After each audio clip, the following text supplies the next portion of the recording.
廣東元朗風勢微弱，本港方面，下午港內的能見度曾降至5000米或以下。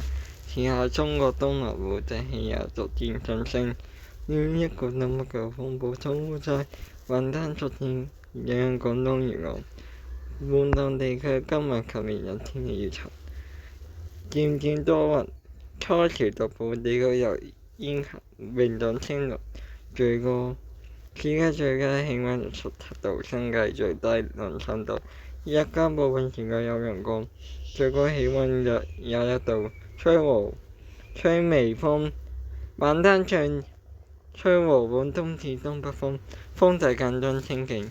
展望隨後2-3日大致多雲，風勢頗大。星期日轉吹偏北風，晚上氣溫逐步下降。星期日早上相當清涼，一股東北季候風補充烏災，明日影響廣東地區，各區早上清涼，受一股達強風程度的偏東氣流影響。隨後2-3日，廣東沿岸大致多雲，風勢頗大。另一股東北季候風會在週末期間抵達華南地區。